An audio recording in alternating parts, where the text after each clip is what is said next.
길을 걷다 보면요, 이 도심 가로수가 빨갛고 또 노랗게 물들면서 가을 분위기를 물씬 내고 있습니다. 전국의 산과 들은 어떻게요? 단풍으로 물들었죠. 지리산, 오대산, 내장산 같은 주요 명소들은 이번 주말에 절정을 이룰 것으로 보입니다. 가을의 전령사 단풍이 울긋불긋 물들면서 많은 분들의 발길이 이어질 걸로 보이는데요. 어떤 산에 올라서 단풍을 즐기면 좋은지, 또 어떤 음식을 먹으면 더 잘 즐길 수 있는지 이우석 놀고먹기 연구소장과 함께 알아보겠습니다. 소장님 안녕하십니까? 네, 안녕하십니까? 네, 소장님 어디십니까? 오늘은 방송 때문에 예. 지금 대기하고 있습니다. 그러시군요. 어디 안 가고요. 아니, 소장님은 등산 잘하십니까? 등산 원래 굉장히 거의 날다람쥐처럼 잘했죠. 예. 근데 지금 이제 무릎이 조금 안 좋아가지고요. 예. 계단 있는 쪽은 많이 피하고 흙길 있는 쪽만 골라서 다니고 있습니다. 그렇군요. 그러면은 소장님이 가장 좋아하는 산은 어딘가요? 저는 역시 아무래도 저희 설악을 좀 빼놓을 수 없죠. 지리산과 설악산. 무릎 안 좋으신데 괜찮으세요? 근데 코스가 뭐 완등을 하는 코스뿐만 아니라 살짝 자기가 보고 싶은 것만 골라서 쏙쏙 빼먹을 수 있는 짧은 등산로들도 있거든요. 그렇군요. 아니, 이번에 주말이 이제 단풍 거의 절정이잖아요. 이번 네네. 주부터 해가지고 뭐 다음 주 정도까지 산 찾는 분들 많으실 것 같은데 지금 단풍 즐기기 가장 좋은 곳은 어딜까요? 아무래도 저 설악산 주정골에서 그 남쪽으로 이제 남하를 급속도로 하고 있습니다. 붉은 물결이 확 이제 퍼지듯이 이제는 중부지방 이남까지 좀 내려왔죠. 내장산 쪽에 많이 이제 굉장히 절정을 이루고 있다는 소식이고요. 그다음에 동부 쪽에는 드문드문 백두대간을 타고 내려온 산들이 이제 경남까지 진입했다는 그런 얘기가 들려오고 있습니다. 그러면은 뭐 수도권이나 이런 쪽은 끝물인가요? 아니요, 이게 날씨가 갑자기 추워지는 바람에 동시다발적으로 좀 빨리 이렇게 확산되고 있는 것 같아요. 동시다발적으로. 네, 예를 들면 물통에다가 물감을 딱 떨어뜨릴 때처럼 빨간색 물감이 쫙 퍼지잖아요.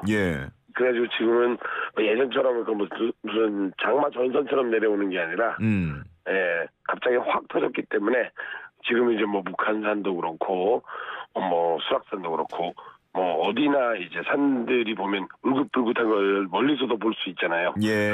아파트 담벼락에도 붉은 꽃이 피었습니다. 저는 항상 어디 단풍 많이 폈나 안 폈나 궁금할 때는 그 검색해가지고요, 사진 가장 최근 걸로 보면은 좀 도움이 되더라고요. 네, 맞습니다. 그런 방법이 지금 현재 꽃이나 단풍 같은 경우에 절정기를 확인할 수 있죠, 눈으로. 동시다발적으로 진행이 되니까 나 어디 가고 싶다 하는 분들은 한번 검색해 보셔서 가장 최근 게시물을 확인해 보시면 좋을 것 같고. 네네. 이렇게 단풍 즐기러 산에 갈 때요. 뭔가 좀 챙겨야 할 것들이 있을 것 같은데 뭘 챙겨야 됩니까? 아무래도 산을 간다는 것은 일상 도시와는 좀 달리 걷다가 이제 안전사고를 좀 당할 수가 있거든요. 그러니까 이제 튼튼한 신발과 그다음 발목까지 오는 양말. 그리고 이제 갑자기 뭐 비가 오거나 아니면 이제 아침 등반할 경우에는 이제 이슬에 옷이 젖을 수가 있어요. 나무니 부스치면서 이제 옷들이 젖을 수가 있기 때문에 거기에 대비한 이제 옷차림들 잘 챙기셔야 되고 그다음에 사실 그 단풍을 눈으로만 보기엔 좀 아까우니까 이제 핸드폰 배터리를 이제 많이 충전해 놓으셨다가 잘 찍어서 자랑해야죠. 인증샷 찍어야죠. 인증샷 없이 보고 왔는데 야, 단풍 좋더라 그러면 사진은 이렇게 물어보는 사람들이 있거든요. 너 안 갔지? 이렇게 되면 정말 곤란해지니까 배터리를 잘 챙기셔서, 배터리는 굉장히 중요한 게 안에서 이제 뭐 요즘 같은 경우에 등산객들이 워낙 많으니까 그런 일이 없지만 혹시 혼자 막 길을 잃거나 할 때 전화를 해서 구조 요청도 해야 되기 때문에 핸드폰 배터리는 무조건 원충을 하시고 가시는 게 좋습니다. 아니, 배터리도 배터리인데 요즘에 산에 들어갔을 때 혹시 이렇게 전파가 안 터지는 곳들도 있나요? 안 터지는데 그래도 신호 정도는 가요. 문자라도 보내놓으면 지인이 그걸 읽고 당장은 안 터지더라도 그게 계속 왔다 갔다 돌아다니다 보면 어느 순간 전달이 되거든요. 아, 그렇군요. 예, 그러면 그분들이 이제 알아서 좀 많은 도움을 줄 수가 있죠. 앞서서 등산화나 뭐 방한복 같은 것들 강조를 해주셨는데 사실 저는 평소에 산을 많이 다니진 않아서 등산화도 없고요. 이 등산 가방 같은 것도 없거든요. 이런 사람들은 가면 안 됩니까? 네, 낙엽이 이제 쌓이고 있는데 네. 낙엽 밑에가 미끄러운 경우가 많아요. 낙엽을 밟았을 때 쫙 미끄러지면 예, 그러면 이제 산에서 다치는 거는 평지의 병원과 가까운 도시에서 다치는 거랑 좀 다르거든요. 그러면은 운동화 신고 가는 분들 혹시 계시다면은 더 주의를 꼭 하셔야겠고요. 네네. 그 등산 가면 뭐 볼거리도 좋지만요. 저는 또 그 정상에 올라가서 먹는 것들 그것도 참 기대가 되거든요. 그렇죠. 근데 밑에서부터 들고 올라가면은 엄청 무겁잖아요. 무겁기도 하고요. 예. 사실 그 산은 우리 인간이 올라갈 수 있는 레저 시설이 아니라 예. 자연이 살고 있는 생태계거든요. 예, 그렇기 때문에 웬만하면 가급적이면 뭐 거창한 거를 많이 가져가지 마시고 예, 간단한 물이나 음료 아니면 좀 체력을 회복할 수 있는 달달한 것들 아니면 오이 같은 거 정도만 가져가시는 게 좋습니다. 아, 오이나 뭐 초코바 이런 것들이요? 네네. 산에서 비박을 할 게 아니라 간단히 이제 산행을 다녀온다는 정도니까 괜히 이제 가방에다 뭐 김밥이니 이게 사실은 야생동물들한테 굉장히 좋지 않거든요. 제가 등산을 앞서서 이제 잘 안 간다고 말씀을 드렸는데 네네. 그냥 얼핏 생각하기로 정상에서 라면 먹으면 엄청 맛있을 것 같거든요. 그런 그렇죠. 분들은 없죠? 안 계시죠? 파는 데가 있어요. 가끔은. 파는 곳이 있나요? 네, 산에서 파는 이제 직접적으로 운영을 하는 뭐 대피소 같은 것들도 있고요. 뭐 그렇기 때문에 근데 그런 산들은 지금 단풍을 구경을 떠나기가 좀 별로 안 어울리는 그런 곳이고요. 그렇군요. 네, 산에서 라면 드시면 좋긴 좋죠. 근데 이제 뜨거운 물 붓고 나중에 설거지도 그렇고 굉장히 이제 싫어하시는 분들도 옆에 있기 때문에 예, 그런 거는 좀 가급 좀 지양해 주셨으면 좋겠습니다. 알겠습니다. 자, 그러면 이제 단풍 명산을 꼽아 주셔야 될 텐데 첫 번째 곳은 어디입니까? 원래 이제 우리 단풍 명산으로 소문난 곳들이 많죠. 지금 현재 뭐 내장산이라든가 뭐 그런 우리 이름난 단풍 명소들이 있는데 저는 또 살짝 그거보다는 유명세를 덜 떨치고 있는 순창의 강천산을 소개하려고 들고 나왔습니다. 순창의 강천산이요? 예, 전라북도 순창군의 강천산이 이제 또 숨은 단풍 명소입니다. 좀 자세히 소개해 주세요.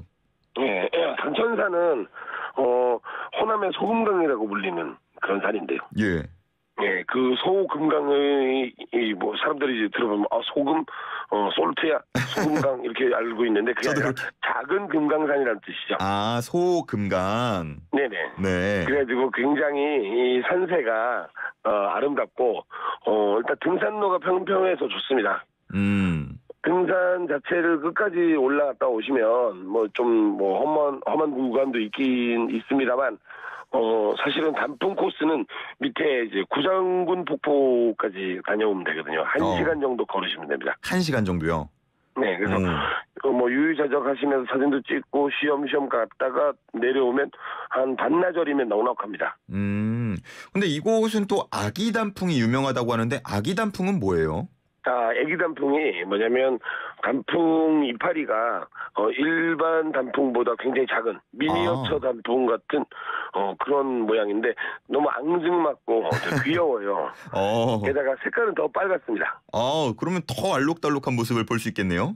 네네. 그래가지고 원래 단풍이라는 게 우리가 흔히 아는 이제 단풍 나무만 이제 있으면 별로 그렇게 예쁘진 않아요. 빨간색만 있거든요. 근데 이제 수종이 좀 다양해야 되는데, 강천산이 이제 수종이 좀 다양합니다. 그래서 예를 들면 감 색깔이나 오렌지 색깔 나는 이파리도 있고, 중간중간에 이제 녹색도 나오고요. 녹색은 또 메타세카이어가 쭉쭉 뻗어 있기 때문에 여러 다양한 색의 팔레트를 뭐 펼쳐놓고 거기를 걷는다고 생각하시면 됩니다. 아, 그렇군요. 그런 분들 계세요. 색깔, 네, 와인 색깔 아니면 새빨간 인주 색깔 뭐 다양한 색들이 모여서 가을을 이제 빛내고 있죠. 그게 제대로 된 단풍놀이죠. 네네. 그런 분들 계시거든요. 산은 좋은데 산 오르는 건 싫어. 근데 이런 분들 강천산에 가면 좋다고요. 그렇죠. 여기는 거의 밑에 이제 구장군 폭포까지는 나지막한 코스라 이게 산인가 아니면 그냥 공원인가 싶을 정도로 오르막길의 이제 경사도가 굉장히 낮습니다. 그리고 처음에 이제 초입에 이제 강천산 안으로 딱 들어가면요. 예. 바로 단풍 터널이 나오기 때문에 예. 거기까지만 갔다 오셔도 돼요. 그냥 맨 처음만 갔다 와도 된다. 예, 하늘을 이제 빨간색으로 가린 단풍 터널. 예전에 이제 벚꽃 터널 보고 봄날에 감탄을 하셨던 분은 가을에 단풍 터널로 다시 마무리를 하시는 게 좋을 것 같습니다. 여기 또 무계도 열차도 있다고 하니까 이것도 이용해 보시면 좋을 것 같고. 그리고 흔들다리도 있고요. 처음에 딱 들어오면 병풍폭포라고 폭포가 딱 먼저 반갑게 맞이해 주죠. 아, 그렇군요. 네. 그래서 이것저것 좀 빠지지 않는 곳이 이 바로 이 순창군의 강천산이 되겠는데요. 강천산은 사실 그렇게 뭐 높은 산은 아닙니다. 하지만 산세가 굉장히 출중해서 강천산을 찾아오는 그런 이제 산꾼들이 굉장히 많죠. 경상도 쪽은 어떻습니까? 이제 서쪽에 강천산이 있었다면 동쪽에는 경남 합천군에 있는 가야산으로 떠나보도록 하겠습니다. 가야산이요? 가야산은 어떤 산이죠? 가야산은 우리가 굉장히 잘 알고 계시는 우리 이제 유네스코 이제 문화유산인 해인사가 있는 해인사의 우리 팔만대장경이 있잖아요.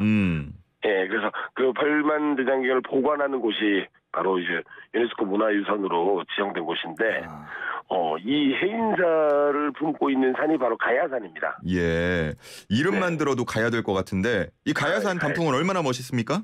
가야산 단풍은 일단은 우리가 아까 제가 소개했던 그런 이제 강천산의 단풍 터널 하늘을 이제 보고 빨간색에 감탄을 하셨다면 이곳은 바로 옆에 아래를 보시면 빨간색 단풍 물줄기가 흐르고 있습니다. 물줄기가. 와. 예.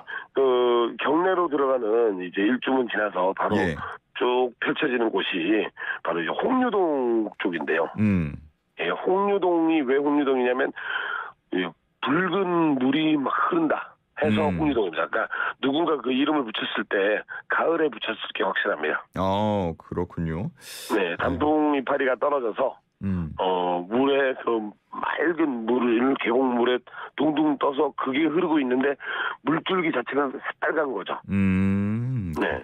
그래서 해인사에는 다양한 보물들이 많은데 요즘 최고의 보물은 바로 이제 홍류동 물줄기. 알겠습니다. 그 끝으로 짧게 합천이나 순창까지 가기 어려운 분들도 계시잖아요. 네네. 뭐 수도권 쪽에도 갈 만한 산 있다면 짧게 좀 추천 좀 부탁드려도 될까요? 네네. 수도권에는 일단 그 경포천에 가시면요. 단풍도 아래쪽에 있고 정상 구분응선쯤에는 억새가 굉장히 화려하게 은빛 은발성성한 억새가 밭을 이루고 있는 포천 명성산이 있습니다. 명성산. 네, 한번 가보셨죠? 그렇죠. 저 소개 많이 들었죠. 네, 명성산은 일단은 가깝고 주차장도 가깝고 그다음에 뭐 한 3시간 정도 올라가시면 되는데 억새를 보고 싶지 않다, 3시간 정도를 투자하고 싶지 않다 하시는 분은 중간쯤에 단풍까지만 이렇게 보시고 올라오셔도 됩니다. 알겠습니다. 자, 이렇게 추천 또 수도권에서 갈 만한 곳까지 추천을 들어봤습니다. 이번 주말 알차게 덕분에 보낼 수 있을 것 같습니다. 오늘 여기까지 듣겠습니다. 고맙습니다. 네, 감사합니다. 지금까지 이우석 놀고 먹기 연구소장과 함께했습니다.